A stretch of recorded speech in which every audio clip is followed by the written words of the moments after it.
I'm starting to get tired of saying this, but every single chapter of Dead Rock has been nothing short of a good read. I can't explain it. It feels like even though this is the beginning, I do feel like things are progressing and we're getting good action and build up for what could potentially be a really good series. And so far, I say this every chapter, I had a lot of fun, and the action in this chapter was a real nice treat, and the ending got me excited for what we could see next. Forrera had a nice moment in this chapter, and I felt her rage, and I'm just going to say this, Yakuto's dragon form is still really cool. But before we get into the chapter, don't forget to like and subscribe and hit the notification bell for updates on future videos. Really helps and shows you guys enjoy the content I make here on the channel. Dead Rock videos have been doing pretty good consistently lately, and I want to keep those up. And I do have some ideas for potential Dead Rock videos in between chapters, but I'm still going to try and plan things out in the future, as I got other things I plan to upload in between all the other stuff I have planned for the channel. So look forward to that, and with all that out of the way, let's get right into the chapter.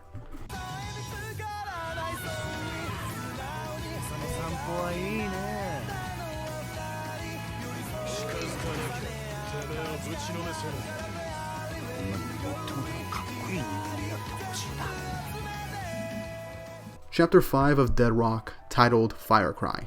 And looks like Mashima's starting to do his character profile cover images, with Yakuto being the obvious first pick. I'm not gonna lie, I do kind of like when he does this.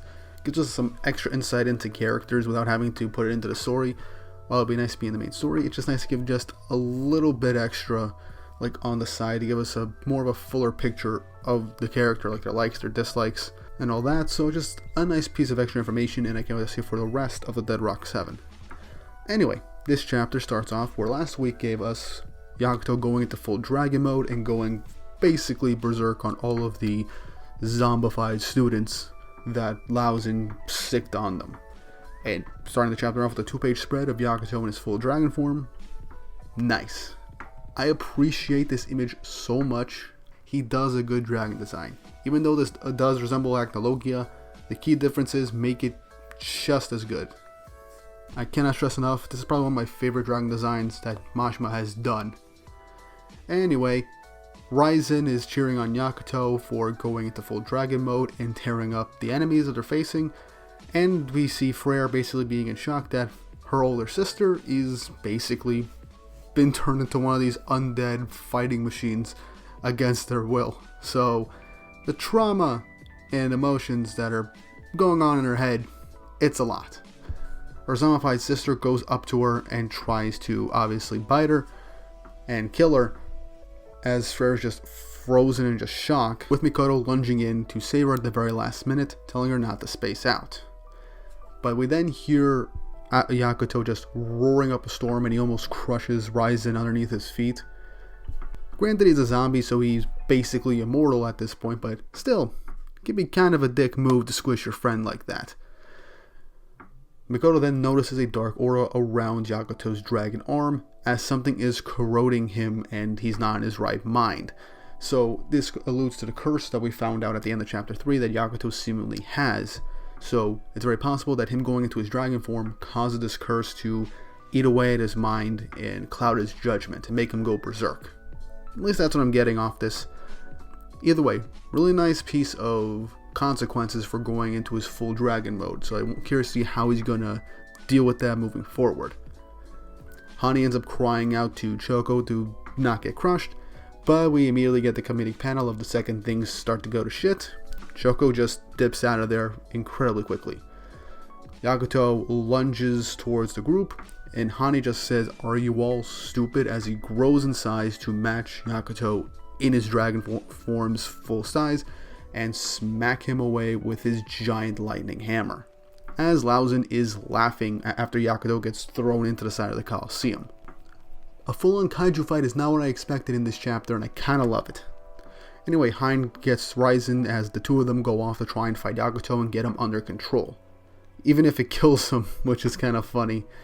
But yeah, I just like when Yakuto gets up from the ground and we see the two of them charging at him. It's literally a really nice panel to show the contrast of not just size, but just sheer power emanating from Yakuto in his dragon form in comparison to these two relatively small. It feels like something you'd see in a typical fantasy story where the heroes are lunging at an evil dragon that is destroying everything in its sight.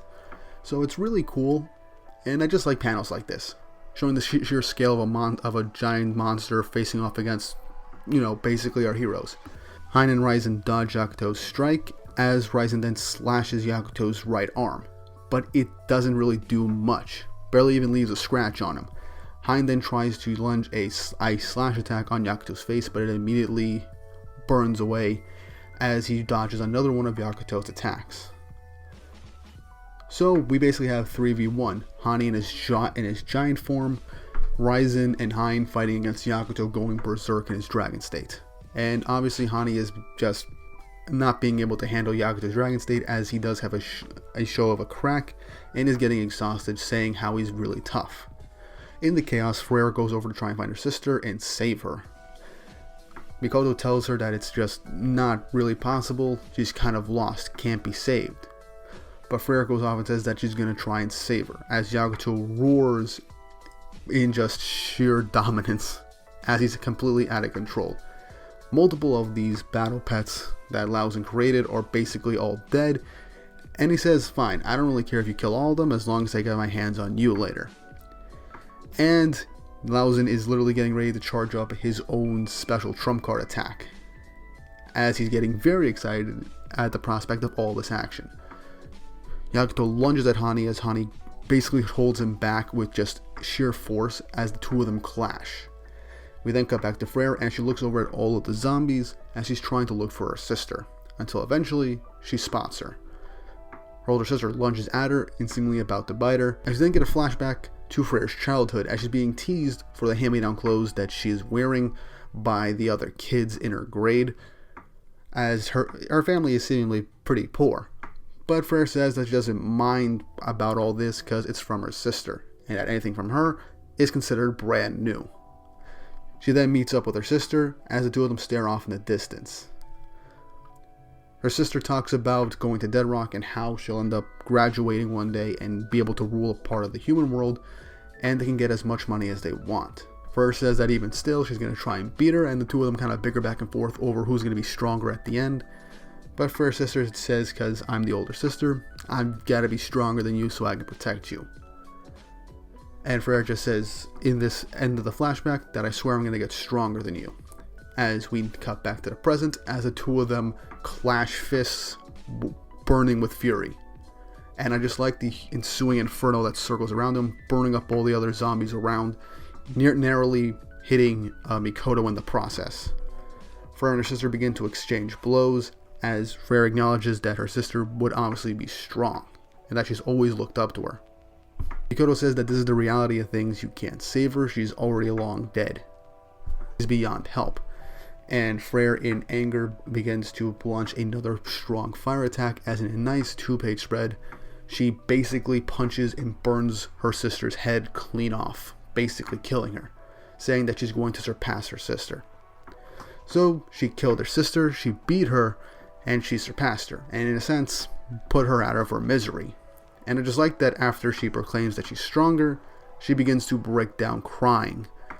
And I like that the extra touch that since she's used up a lot of her fire, she is still burning to the touch, so all her tears are just burning up and steaming from the sheer amount of heat that she's giving off from her fire. So I just like a good emotional breakdown, just the amount of catharsis, relief, sadness, and there's just a lot going into this panel. But then she holds herself back from crying as she looks over at Allyfun as he's kind of going in a manic frenzy after seeing all this carnage, as she looks over at him and says, "I'll kill you." Really quick, really seeing the Natsu in her from this one panel. She looks a lot like Natsu in this panel. Mikoto tells her not to go after Allyfun just yet, despite what happened to her sister, but she goes on to say that Yakuto's out of control and that Forrera is also badly injured. She tells Forrera that the time's going to come when they can actually put him in his place, and when that time comes, I'll help you, with a sinister look on her face. Obviously, I feel like aside from wanting to help Forrera out, Mikoto kind of wants to get back at Allyfun for how he's treated the dead. She's a necromancer, so she does feel a connection to the deceased. So it's very possible that how he went about making them zombies is like an insult to her. So I want to know more about this. Or it could be reading too deep into this. Cutting back to the fight against Yakuto, Ryzen says that maybe they should start by cutting off one of his legs, and Hein says no, they gotta go for the head, which, yeah, going for the head tends to be an instant kill if they're not immortal.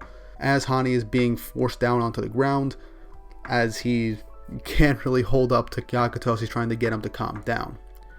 Laozen begins to try and use his finishing move on Yakuto, but that's when everyone is told to stop. As up in the air, they're in shock as the principal, God, appears, saying that Yakuto broke Rule 6 of Dead Rock. Damage to the school facilities is an act of rebellion against God. So, literally, as he shows up, Yakuto goes into another rage state and launches a big blast towards God. God just breezes right through it.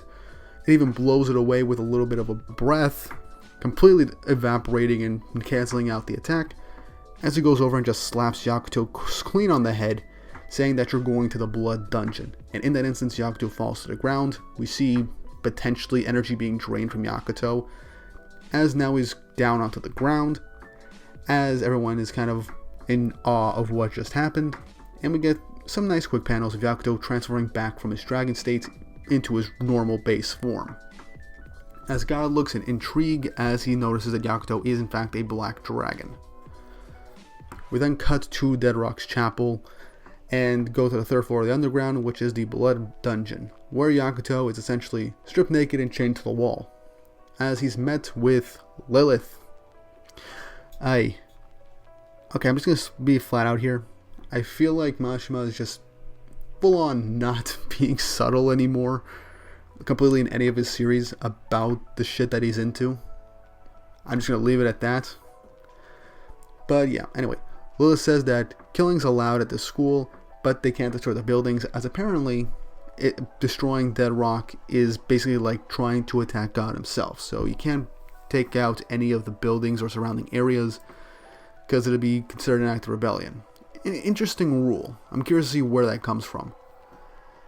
But it goes to show how this place hasn't been completely destroyed by all the students trying to outright murder each other. And Yakuto begins to come to as he's wondering what happened. So he has no memory of when he went berserk. She then says, well, whatever, I was put on this assignment for your punishment. Lilith then grabs something that we can all assume from the panel what she's grabbing, and I don't want to say this because I don't want to get demonetized. She then begins to walk away, as stating that he has to stay a full week in this dungeon as punishment. We then hear someone coming down the staircase, as we then see the cat girl that we saw in the recent chapters, where she met Yakuto in chapter 3 and notices his curse. Now, we went a full chapter without acknowledging this, and now we see her again, basically breaking into this prison underneath the school, as she meets Yakuto, but is obviously surprised because he was stripped naked for humiliation. And obviously both of them are kind of embarrassed over this whole weird interaction that they're meeting for the second time. She then brings up the fact that Yakuto wants to kill God. And so we leave the chapter off with her saying, want to join forces? I know his weak spot, as she gets Yakuto's attention. Ending the chapter. This is literally the quickest I've gone through a chapter of Dead Rock. Oh my god, this was very fast. Either way, really good chapter. I like Forrera's fight against her zombified sister, as she comes to terms with the fact that she has to be stronger, and now she wants revenge against one of the demon teachers. So nice personal motivations adding on to basically Yakuto recruiting his entire class into his whole crusade. And now we got to see Yakuto's full dragon form in more action, but it seems like he literally loses control because of seemingly the curse that is on him. We still don't know what all that's about or his full past and why he wants to kill off God. We also have this new character who just came in chapter 3, teased in chapter 2, and now is here having a full-on conversation with Yakuto, asking him to join forces, and that she knows God's weakness, or at least his weak point, which is very intriguing. Things do seem to be moving relatively quickly in that aspect, but I do feel like it's going to be like a multi-chapter build up to what this is, or a full-on plan. Either way, I'm excited to see what happens next because this is very intriguing. I also liked we got the class teaming up to take on, or at least try and calm down Yakuto in his berserker state. It was really nice action, and I like seeing Hane go full on giant for a little short kaiju skirmish in a sense. All in all, good action this chapter, nice emotional moments, building up Forrera as a character and having her motivation for taking on one of the strongest characters in this area. Got getting interested in Yakuto for being a black dragon, and the whole thing with the potential alliance between Yakuto and this new character that we were introduced to. But what did you guys think of this chapter of Dead Rock? Do you think it went by too quickly? Do you think we could have seen more Yakuto dragon action? What do you think is going to happen next with this new character and their plan, or at least their idea of what God's weakness is and how this whole alliance is going to be built up? Which remember the Dead Rock 70th, and we'll get a backstory example into next. My money's on either Mikoto or Hein. I would love that. And what theories and speculations do you have for the future of the series? Leave your thoughts and opinions in the comment section down below. And if you haven't already, once more, like and subscribe, hit the notification bell for updates on future videos. It really helps, shows you guys enjoy the content I make here on the channel, and shows you guys want to see more. And with all that said and done, I hope you all have an awesome day.